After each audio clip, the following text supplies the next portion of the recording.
একদম নতুন পদ্ধতিতে নতুন স্বাদের লোভনীয় মটরশুঁটির এই সুন্দর কচুরিটা একবার খেলে বারবার তৈরি করে খেতে মন চাইবে।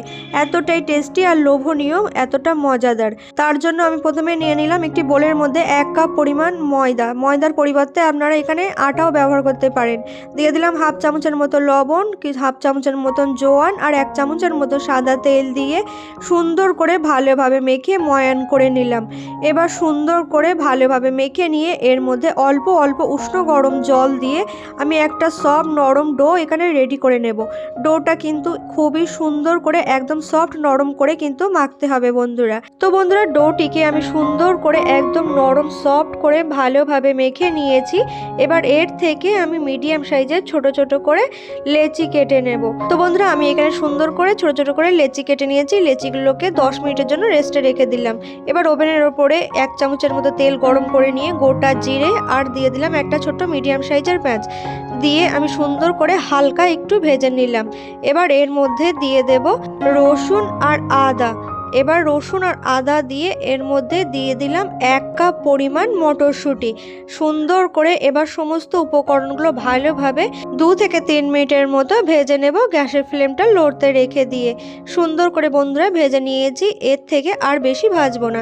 এবার এগুলোকে আমি মিক্সচার জারের মধ্যে নিয়ে সুন্দর করে দরদরা করে একটা পেস্ট বানিয়ে নিলাম। এতে কিন্তু বন্ধুরা কোনো রকম জল দেওয়া যাবে না। এবার আবারও 1 চামচের মতো তেল গরম করে নিয়ে সামান্য হিং আর দিয়ে দিলাম স্বাদ মতো লবণ, দিয়ে দিলাম পরিমাণ মতো লঙ্কার গুঁড়ো আর হাফ চামচের মতো দিয়ে দিলাম ধনে গুঁড়ো, দিয়ে দেব 2 চামচের মতো বেসন। এবার সমস্ত উপকরণগুলো সুন্দর করে ভালোভাবে তেলের সাথে নেড়ে চেড়ে ভালোভাবে মিশিয়ে নিয়ে সুন্দর করে ভেজে নিলাম। এবার এই ভাজা মশলার মধ্যে দিয়ে দেব পেস্ট করে রাখা মটরশুঁটি।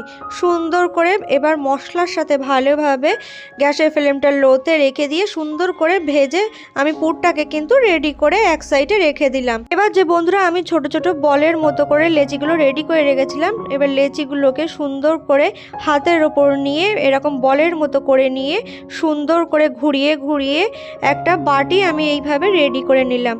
এবার যে মটরশুঁটির পুরটা রেডি করে রেখেছিলাম সেটা গোল বলের মতো করে নিয়ে ওই রেডি করে রাখা বাটির মধ্যে দিয়ে সুন্দর করে মুখটাকে মুড়ে দিয়ে হাতের ওপর চাপ দিয়ে এই সুন্দর করে এই লেচিগুলোকে রেডি করে নিলাম। একই প্রসেসে বাকি লেচিগুলো একই প্রসেসে রেডি করে নেব। এবার আমি সুন্দর করে ময়দা দিয়ে এইভাবে লুচির মতো করে সুন্দর করে গোল করে কিন্তু বেলে নিলাম। আর কতটা সুন্দর হয়েছে দেখে তো আপনারা বুঝতেই পাচ্ছেন। এবার বন্ধুরা, ওভেনের ওপরে কড়াইতে কিছুটা পরিমাণ তেল ভালোভাবে গরম করে নিয়ে গরম তেলের মধ্যে কচুরিগুলোকে দিয়ে সুন্দর করে কিন্তু ভেজে নেব। গ্যাসের ফ্লেমটা লো টু মিডিয়ামে রেখে কচুরিগুলোকে দিয়ে সুন্দর করে তেলের উপরে এইভাবে ভেজে নেব। আর প্রত্যেকটা কচুরি কিন্তু এরকম সুন্দর করে ফুলে উঠবে। আর কতটা সুন্দর লাগছে আপনারা তো দেখেই বুঝতে পারছেন। আমি সুন্দর করে গোল্ডেন কালার করে ভেজে নিয়েছি। তো বন্ধুরা, বাড়িতে একবার হলেও ট্রাই করে দেখুন। একবার বানালে কিন্তু বারবার বানানোর জন্য রিকোয়েস্ট আসবে। এতটা লোভনীয় খেতে হয়। গরম গরম প্লেটে দেওয়া মাত্রই কিন্তু নিমেষেই শেষ হয়ে যাবে, এতটাই লোভনীয়। এই সুন্দর লোভনীয় কচুরিটি আপনাদের কেমন লাগলো অবশ্যই কমেন্ট করে জানাবেন। ভালো লাগলে লাইক শেয়ার করে চ্যানেলটিকে সাবস্ক্রাইব করে পাশে থাকার অনুরোধ রইল নিত্য নতুন রেসিপি পেতে। ধন্যবাদ।